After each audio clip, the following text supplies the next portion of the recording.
Okay students, अब हमारा जो नेक्स्ट टॉपिक है वो है potential energy of dipole in uniform electric field. ये लास्ट टॉपिक है बच्चों इस चैप्टर का।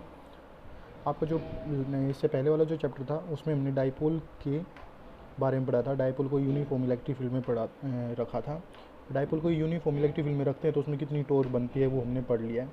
आप उस वीडियो के अंदर, जिससे जो पहले वाली वीडियो मैंने आपको शेयर की थी, उस वीडियो के अंदर उस डायग्राम को आप याद रखोगे। उसमें क्या हो रहा था, जो हमारा डाइपोल था, जब हमने इस डाइपोल को यूनिफॉर्म इलेक्ट्रिक फील्ड में रखा था तो डाइपोल क्या कर रहा था, रोटेट करता था। डाइपोल रोटेट करता था तो कहता है कि वो डाइपोल रोटेट करेगा तो उसके वजह से, रोटेशन की वजह से कुछ ना कुछ वर्क भी होगा। जो वर्क होगा तो वो किसकी फॉर्म में स्टोर हो जाता है, पोटेंशियल एनर्जी की स्टोर में, पोटेंशियल एनर्जी की फॉर्म में स्टोर हो जाता है। तो आपको इस टॉपिक के अंदर क्या करना है, जो आपका डाइपोल यूनिफॉर्म इलेक्ट्रिक फील्ड के अंदर रोटेट कर रहा था तो उसकी हमने कितनी पोटेंशियल एनर्जी स्टोर की है, मतलब कि जब वो रोटेट करता है यूनिफॉर्म इलेक्ट्रिक फील्ड के अंदर तो कितनी पोटेंशियल एनर्जी वो स्टोर करता है। देखो डाइपोल अगर रोटेट करेगा तो मूव भी करेगा, मूव करेगा तो कुछ ना कुछ काम करेगा, काम करेगा तो मतलब उसका कुछ ना कुछ वर्क होगा, और वर्क किसकी फॉर्म में होगा, पोटेंशियल एनर्जी की फॉर्म में स्टोर होगा। तो सबसे पहले हम लिख लेते हैं पोटेंशियल एनर्जी क्या होती है डाइपोल की। तो आप यहाँ पे डेफिनेशन लिखोगे पहले, potential energy of dipole is the energy possessed due to its,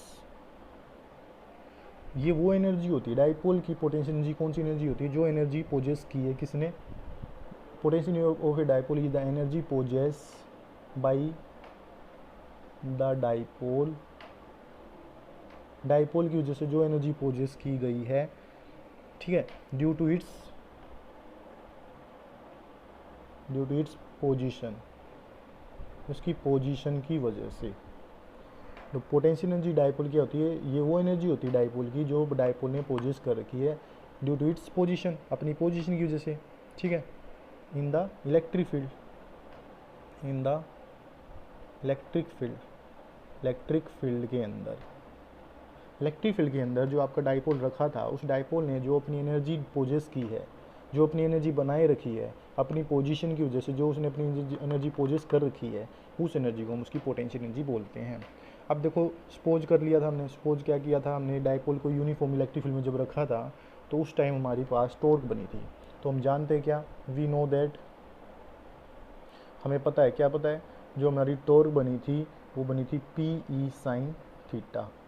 ये इतनी टॉर्क बनती है हमारी जब किसी डाइपोल को हम यूनिफॉर्म इलेक्ट्रिक फील्ड में रखते हैं। इसको इक्वेशन नंबर 1 मान लेते हैं। यहाँ पे फर्स्ट इक्वेशन यहाँ पे है। इसके बाद हम क्या करेंगे, अब आपने क्या पढ़ा था, जब यूनिफॉर्म इलेक्ट्रिक फील्ड में हम डाइपोल रखते हैं तो उसके अंदर पोटेंशियल एनर्जी तो बनेगी, लेकिन बनने से पहले क्या करेगा डाइपोल, क्या करेगा डाइपोल रोटेट करेगा। अब जब डाइपोल रोटेट करेगा तो उसका वर्क होगा, वर्क होगा तो मतलब कितना होगा, ये तो है नहीं डाइपोल एकदम से रोटेट कर जाएगा। आपका डाइपोल मान लो ये रखा है, ये डाइपोल ऐसे रखा है, तो ये तो है नहीं कि एकदम से ऐसे रोटेट कर जाएगा, नहीं, ये डाइपोल क्या करेगा, धीरे धीरे धीरे धीरे ऐसे रोटेट करेगा। डाइपोल फील्ड में जब रखते हैं, जब इलेक्ट्रिक फील्ड में हम डाइपोल को रखेंगे तो वो धीरे धीरे ऐसे रोटेट करेगा, रोटेट करेगा तो स्मॉल अमाउंट ऑफ डिस्प्लेसमेंट होगा इसका। स्मॉल अमाउंट ऑफ डिस्प्लेसमेंट जो होगा तो किस में होगा, देखो घूम रहा ना, ये जब कोई बॉडी रोटेट करती है ना, ऐसे घूमती है तो उसका डिस्प्लेसमेंट होता है, लेकिन कौन से वाले डिस्प्लेसमेंट होते हैं यहाँ, एंगुलर डिस्प्लेसमेंट। मैंने आपको पहले बता रहा है 11th क्लास में, जब कोई बॉडी रोटेट करती है, मान लो मेरे पास कोई स्टोन है, आपने यहाँ स्टोन बांध रखा है, ये स्टोन है, ये स्टोन जैसे जैसे रोटेट करे ऐसे घूमता चला जाएगा, मान लो यहाँ तक रोटेट कर जाता है, ए पॉइंट से बी पॉइंट पे आ जाता है, तो यहाँ पे ये क्या बन जाता है, एंगल बन जाता था थीटा। तो ये जो एंगल थीटा बनता था इसको बोलते थे एंगुलर डिस्प्लेसमेंट, 11th क्लास में पढ़ते थे। लेकिन जब ये स्मॉल एंगल से रोटेट करेगा, मान लो थोड़ा सा यहाँ आया, फिर यहाँ आया, फिर यहाँ आया, फिर यहाँ आया, ऐसे स्मॉल एंगल अगर ये ट्रेस करता जाएगा तो ये जितने भी एंगल बनेंगे स्मॉल एंगल, ये सारे क्या होंगे, स्मॉल होंगे, इनको डी थीटा से रिप्रेजेंट करते हैं। ये थी 11th क्लास की बात। तो हम यहाँ पे भी क्या करेंगे, यहाँ पे भी हम ऐसे ही करेंगे।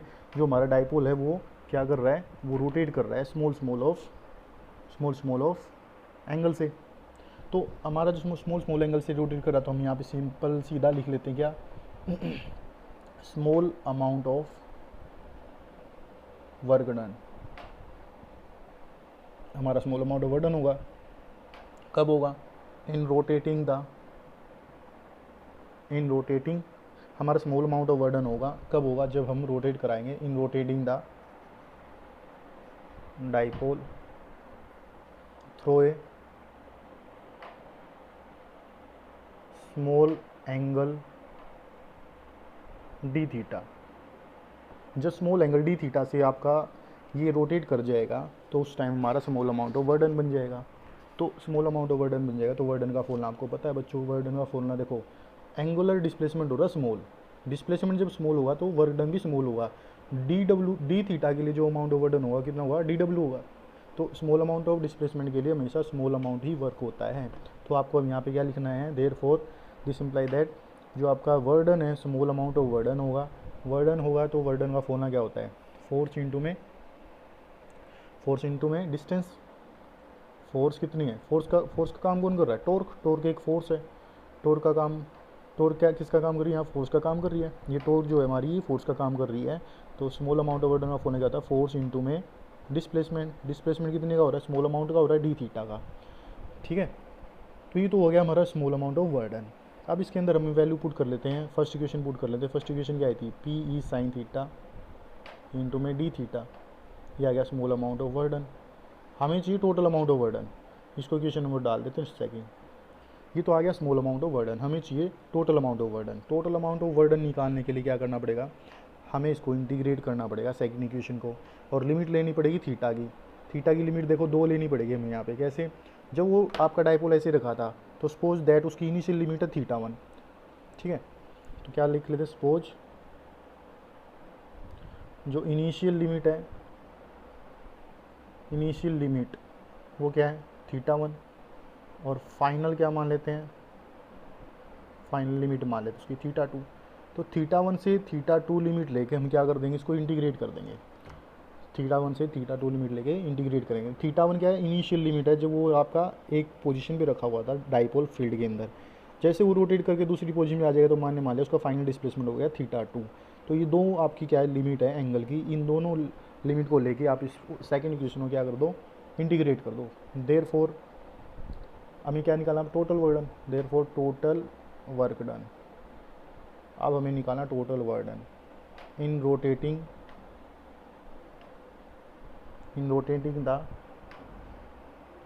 डाइपोल को रोटेट कराने में हमें जो टोटल वर्डन लगेगा, ठीक है, कहाँ से कहाँ, फ्रॉम θ1 से θ2 लिमिट लेंगे तो उसको इंटीग्रेशन कर देंगे। Integrating therefore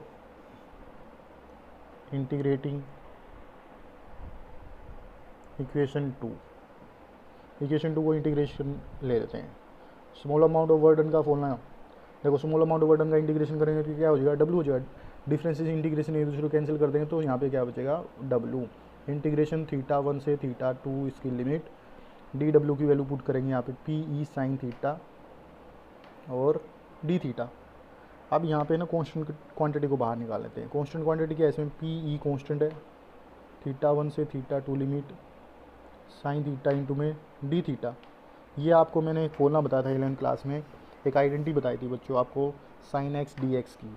sign x d x का इंटीग्रेशन करते थे हम, क्या होता था, मैं यहाँ पे लिख देता हूँ, आपने साइड में इंटीग्रेशन देखो पढ़ा था, sine of x into d x. Sine x d x का इंटीग्रेशन का फॉर्मूला क्या होता है, साइन का इंटीग्रेशन क्या होता है, माइनस कोस।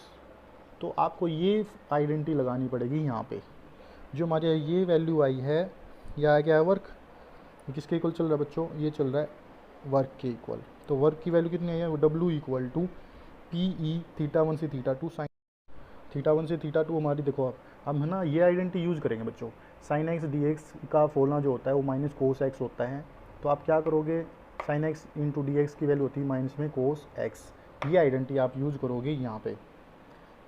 इंटीग्रेशन θ1 से θ2 sine theta d theta, sine x d x, यहाँ पे वही फॉर्म बनी हुई है, साइन एक्स डी एक्स मैंने ऊपर लिखी हुई है साइन एक्स डी एक्स। तो आप यहाँ पे नेक्स्ट पॉइंट पे नेक्स्ट लाइन में क्या लिखोगे बच्चों, यहाँ पे आप लिखोगे small amount of work done equal to P into e. इसका इंटीग्रेशन मैंने कर दिया है, उसका इंटीग्रेशन क्या था, माइनस का कोस थीटा, लोअर लिमिट थी θ1, अपर लिमिट थी θ2। θ1 से θ2 लिमिट लेके आपको क्या करना है, इंटीग्रेशन इसका हो चुका है।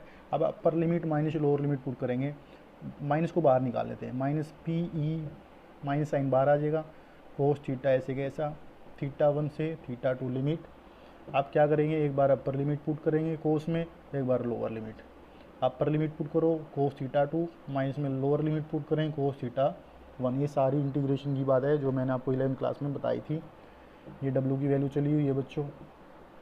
ये वर्डन है और वर्डन जो होता है वो पोटेंशियल एनर्जी की फॉर्म में स्टोर होता है, तो हम इसको क्या लिख सकते हैं, इसको यू लिख सकते हैं। यू क्या है, ये हमारी पोटेंशियल एनर्जी है जो वर्क की फॉर्म में स्टोर है। तो फॉर्मूला क्या आ गया, माइनस में पी ई इंटू में कोस ऑफ थीटा 2 माइनस में कोस ऑफ थीटा 1।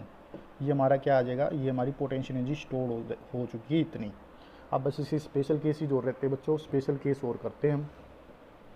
स्पेशल केस क्या क्या आएंगे देखो ध्यान से। स्पेशल केस में सबसे पहला जो स्पेशल केस आता है बच्चों, सबसे पहले जो स्पेशल केस आता है, स्पेशल केस लिख लेते हैं यहाँ पे। स्पेशल केसेस क्या क्या है, केस फर्स्ट ये कहता है इफ़ अगर थीटा 1 की वैल्यू 0 हो जाए और थीटा 2 की वैल्यू थीटा हो जाए एंड थीटा 2 की वैल्यू थीटा हो जाए। ये कह रहा है जो थीटा 1 एंगल हमारा, और जो थीटा 1 एंगल हमारा वो क्या हो जाए, 0 हो जाए, और थीटा 2 जो एंगल है वो हमारा क्या हो जाए, थीटा हो जाए। तो उस टाइम हमारा जो डाइपोल होगा वो इनिशियली इलेक्ट्रिक फील्ड के बिल्कुल पैरेलल हो जाएगा। तो हमारा जो डाइपोल होगा, डाइपोल क्या होगा, वो पैरेलल हो जाएगा इलेक्ट्रिक फील्ड के पैरेलल हो जाएगा। जब पैरेलल हो जाएगा तो उस केस में हमारी पोटेंशियल एनर्जी जो होगी यू, वो कितनी हो जाएगी फिर, यू इक्वल टू डब्लू या माइनस में पी इंटू में ई इंटू में कोस ऑफ थीटा 2 की वैल्यू क्या है, थीटा, तो थीटा हो जाएगा, माइनस में थीटा 1 की वैल्यू क्या है, 0, तो कोस जीरो कितना होता है 1, तो कोस 0 की वैल्यू क्या आ जाएगी यहाँ पे 1। तो ये हमारी इतनी एनर्जी स्टोर हो जाएगी बच्चों। ये आ गई हमारी, ये हमारा था फर्स्ट केस। अब करते हैं सेकंड केस। सेकंड केस क्या कहता है, सेकंड केस में आते हैं बच्चों। अब सेकंड केस में ये कहता है इफ़ जो हमारा थीटा है, जो हमारा थीटा 1 है, अगर थीटा 1 की वैल्यू हमारी हो जाए 90 डिग्री और थीटा 2 की वैल्यू हो जाए फिर से थीटा, तो उस केस में हमारा जो डाइपोल होगा वो राइट एंगल पे होगा। इनिशियली जो हमारा डाइपोल हो जाएगा वो परपेंडिकुलर होगा किसके,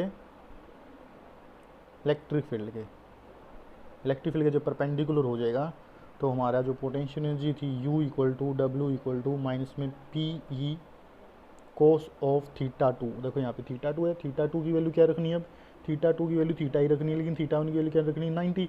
जब यहाँ पे 90 रखूँ तो कोस 90 कितना हो जाएगा 0, कोस 90 की वैल्यू होती है 0, तो यहाँ पे क्या बचेगा कोस थीटा माइनस में 0, कोस थीटा माइनस में 0, तो यहाँ से u equal to W equal to minus में P E cos of theta आ जाएगा। ये हमारी वैल्यू आ जाएगी। अब इस पोटेंशियल एनर्जी जो है, देयरफॉर जो पोटेंशियल एनर्जी डाइपोल की, आप इसको ऐसे भी लिख सकते हो, देयरफॉर पोटेंशियल एनर्जी, तो पोटेंशियल एनर्जी u है वो क्या आएगी minus P E cos theta, और आप इसको ये स्केलर फॉर्म, ये आपकी स्केलर फॉर्म, आप इसको लिख लो, ये क्या है स्केलर फॉर्म है पोटेंशियल एनर्जी की। अगर आपको इसको वेक्टर फॉर्म में लिखना है, देखो यहाँ पे वही बात आ गई, ए डॉट बी ऑफ होना क्या बताता है, ए बी कोस थीटा, तो आपको फिर से वही आइडेंटिटी लगानी है ए डॉट बी ऑफ होना क्या बताया था मैंने, ए बी कोस थीटा, तो यहाँ पे यूज कर लेते हैं। तो पोटेंशियल एनर्जी क्या हो जाएगी यहाँ से, यू इक्वल टू माइनस में पी डॉट ई, दो वेक्टर क्वांटिटी की डॉट प्रोडक्ट क्या होती है स्केलर, तो इसलिए पोटेंशियल एनर्जी कैसी क्वांटिटी है, स्केलर क्वांटिटी है। अगर ये एक वेक्टर होता, एक स्केलर होता, तो उनकी प्रोडक्ट क्या बन जाती वेक्टर, लेकिन यहाँ पे दो क्वांटिटी क्या है, दोनों वेक्टर है और उनकी क्या है डॉट प्रोडक्ट। जब दो वेक्टर क्वांटिटी डॉट प्रोडक्ट होती है तो वो स्केलर होती है, तो ये स्केलर बनेगी। तो यहाँ पे क्या हुआ, पोटेंशियल एनर्जी क्या आ गई हमारी, पोटेंशियल एनर्जी आ गई हमारी u equal to minus P dot E. P dot E कैसे आई, ए डॉट बी ऑफ होना लगा के, ए डॉट बी ऑफ होना क्या था, A dot B equal to A B cos theta, A B cos theta यहाँ लगा, ए बी कोस थीटा, ए का काम कौन कर रहा है पी, बी का काम कर रहा है ई, तो ए डॉट बी बना, पी डॉट ई बना, पी डॉट ई का मतलब क्या होगा पी कोस थीटा। तो ये हमारी पोटेंशियल एनर्जी स्टोर हो जाएगी बच्चों। तो ये टॉपिक हमारा लास्ट टॉपिक था, ये आपका चैप्टर फिनिश होता है यहाँ पे। आई होप आपको ये दोनों चैप्टर समझ में आए होंगे। अगर किसी को फिर भी कोई डाउट होता है तो मैं अब नेक्स्ट मेरा जो टारगेट है, मैं यहाँ पे क्वेश्चन करा के दोनों चैप्टर के, इसके बाद मैं अपनी दोबारा से वीडियोस बनानी स्टार्ट करूँगा चैप्टर फर्स्ट से। तो आई होप आप उनको ध्यान से देख लेना, आपका रिवीजन भी हो जाएगा साथ साथ। मैं आपका पूरा साथ दूंगा इसमें, जितना हो सकेगा मुझसे। मैं फर्स्ट चैप्टर से दोबारा से आपको फर्स्ट चैप्टर से मैं नोट डाउन करा दूंगा ये सारी चीज़ें। तो प्लीज़ आप ध्यान से देख लेना इसको। आज के लिए इतना ही करेंगे, बाकी आप वीडियो में इसको दोबारा से देखना, दोनों टॉपिक को अच्छे से देखना। आज वाले जितने भी मैंने टॉपिक कराए दोनों टॉपिक को अच्छे से पढ़ना, कॉपी में नोट डाउन करना है, इसको बार बार देख के दोबारा से आप समझने की कोशिश करना। आई होप आपको ये समझ में आ गया होगा। चैप्टर नहीं आया तो मैं दोबारा से अपनी फर्स्ट चैप्टर से दोबारा से वीडियो स्टार्ट कर रहा हूँ बनाने के लिए। आपको अगर वो दोबारा से देखनी है तो आप उनको दोबारा से देख के समझ सकते हो। Thank you and have a nice day. Okay students, अब हमारा जो नेक्स्ट टॉपिक है वो है potential energy of dipole in uniform electric field. ये लास्ट टॉपिक है बच्चों इस चैप्टर का।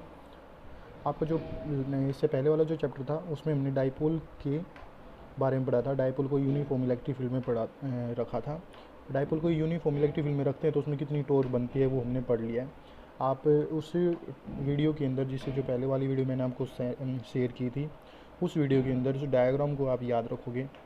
उसमें क्या हो रहा था, जो हमारा डाइपोल था, जब हमने इस डाइपोल को यूनिफॉर्म इलेक्ट्रिक फील्ड में रखा था तो डाइपोल क्या कर रहा था, रोटेट करता था। डाइपोल रोटेट करता था तो कहता है कि वो डाइपोल रोटेट करेगा तो उसके वजह से, रोटेशन की वजह से कुछ ना कुछ वर्क भी होगा। जो वर्क होगा तो वो किसकी फॉर्म में स्टोर हो जाता है, पोटेंशियल एनर्जी की पोटेंशियल एनर्जी की फॉर्म में स्टोर हो जाता है।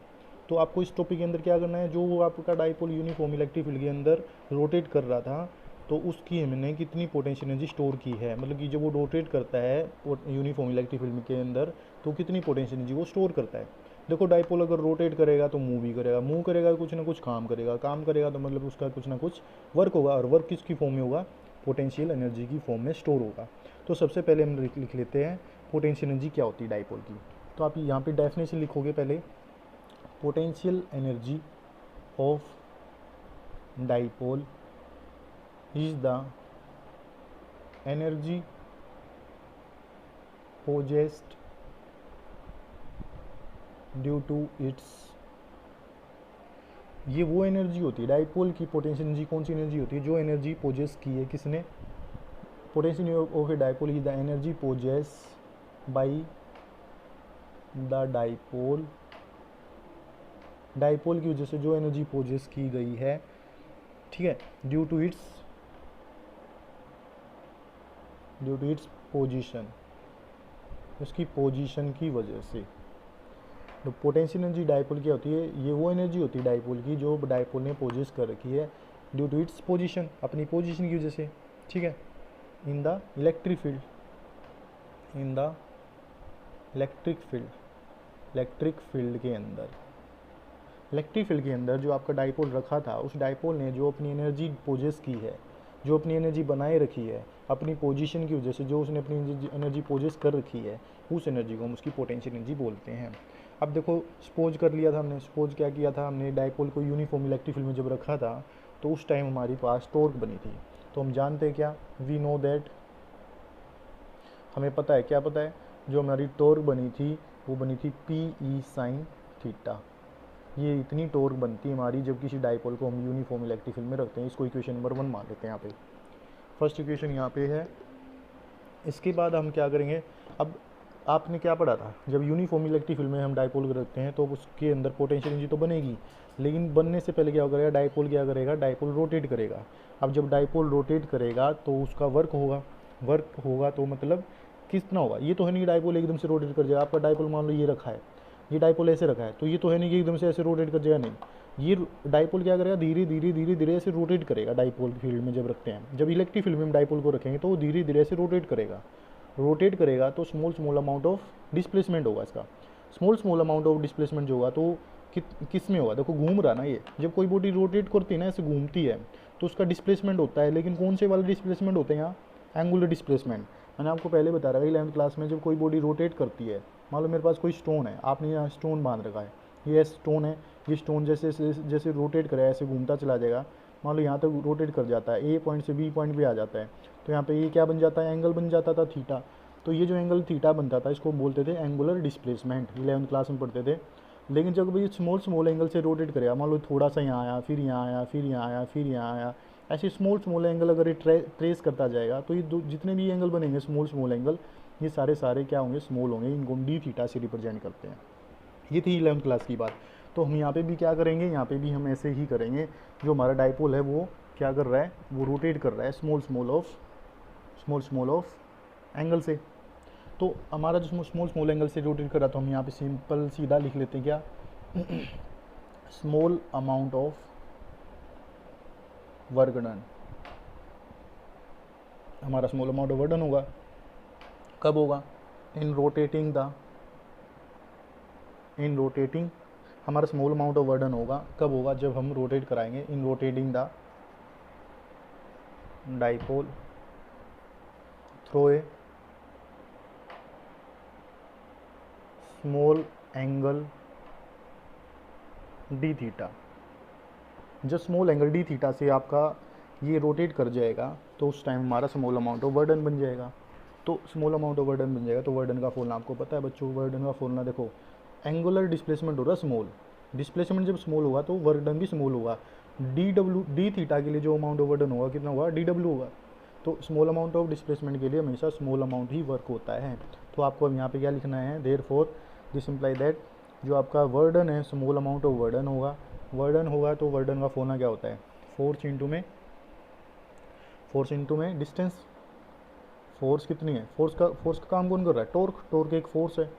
टॉर्क क्या किसका काम कर रही है, यहाँ फोर्स का काम कर रही है। ये टॉर्क जो है हमारी फोर्स का काम कर रही है। तो small amount of work done का फॉर्मूला क्या था, फोर्स इंटू में डिस्प्लेसमेंट कितने का हो रहा है, स्मॉल अमाउंट का हो रहा है डी थीटा का। ठीक है, तो ये तो हो गया हमारा small amount of work done. अब इसके अंदर हम वैल्यू पुट कर लेते हैं, फर्स्ट इक्वेशन पुट कर लेते हैं। फर्स्ट इक्वेशन क्या आई थी, P E sine theta into में डी थीटा, ये आ गया small amount of work done. हमें चाहिए total amount of work done, इसको इक्वेशन नंबर डाल देते हैं सेकंड। ये तो आ गया small amount of work done, हमें चाहिए total amount of work done. Total amount of work done निकालने के लिए क्या करना पड़ेगा, हमें इसको इंटीग्रेट करना पड़ेगा सेकंड इक्वेशन को, और लिमिट लेनी पड़ेगी थीटा की लिमिट देखो 2 लेनी पड़ेगी हमें यहाँ पे। कैसे, जब वो आपका डाइपोल ऐसे रखा था तो सपोज दैट उसकी इनिशियल लिमिट है थीटा 1। ठीक है, तो क्या लिख लेते, सपोज जो इनिशियल लिमिट वो क्या है, थीटा 1, और फाइनल क्या मान लेते हैं, फाइनल लिमिट मान लेते हैं उसकी थीटा 2। तो थीटा 1 से थीटा 2 लिमिट लेके हम क्या कर देंगे, इसको इंटीग्रेट कर देंगे। थीटा 1 से थीटा 2 लिमिट लेके इंटीग्रेट करेंगे। थीटा 1 क्या है, इनिशियल लिमिट है, जब वो आपका एक पोजीशन पे रखा हुआ था डाइपोल फील्ड के अंदर। जैसे वो रोटेट करके दूसरी पोजीशन में आ जाएगा तो मान लिया उसका फाइनल डिस्प्लेसमेंट हो गया थीटा 2। तो ये दो आपकी क्या है लिमिट है एंगल की, इन दोनों लिमिट को लेके आप इस सेकंड इक्वेशन को क्या कर दो, इंटीग्रेट कर दो। देयरफॉर हमें क्या निकालना, total work done. Therefore total work done, अब हमें निकालना total work done in rotating the dipole को रोटेट कराने में हमें जो टोटल वर्क डन लगेगा, ठीक है, कहाँ से कहाँ, फ्रॉम थीटा 1 से थीटा 2 लिमिट लेंगे, तो उसको इंटीग्रेशन कर देंगे।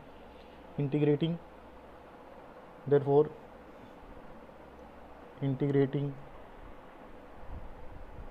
इक्वेशन 2 को इंटीग्रेशन ले लेते हैं।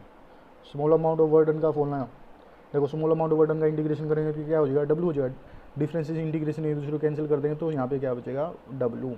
इंटीग्रेशन थीटा 1 से थीटा 2 इसकी लिमिट, डी डब्ल्यू की वैल्यू पुट करेंगे यहाँ पे पी ई साइन थीटा और डी थीटा। अब यहाँ पे ना कॉन्स्टेंट क्वांटिटी को बाहर निकाल लेते हैं। कॉन्स्टेंट क्वांटिटी क्या है, इसमें पी ई कॉन्स्टेंट है, थीटा 1 से theta 2 limit sine theta into में डी थीटा। ये आपको मैंने फॉर्मूला बताया था 11th क्लास में, एक आइडेंटिटी बताई थी बच्चों आपको साइन एक्स डी एक्स की। साइन एक्स डी एक्स का इंटीग्रेशन करते थे हम, क्या होता था, मैं यहाँ पे लिख देता हूँ, आपने साइड में इंटीग्रेशन देखो पढ़ा था, sine of x into d x. Sine x d x का इंटीग्रेशन का फॉर्मूला क्या होता है, साइन का इंटीग्रेशन क्या होता है, माइनस कोस। तो आपको ये आइडेंटिटी लगानी पड़ेगी यहाँ पे। जो हमारे ये वैल्यू आई है, यह क्या है, वर्क, ये किसके इक्वल चल रहा है बच्चों, ये चल रहा है वर्क के इक्वल। तो वर्क की वैल्यू कितनी आई है, W equal to P E theta 1 से थीटा 2 साइन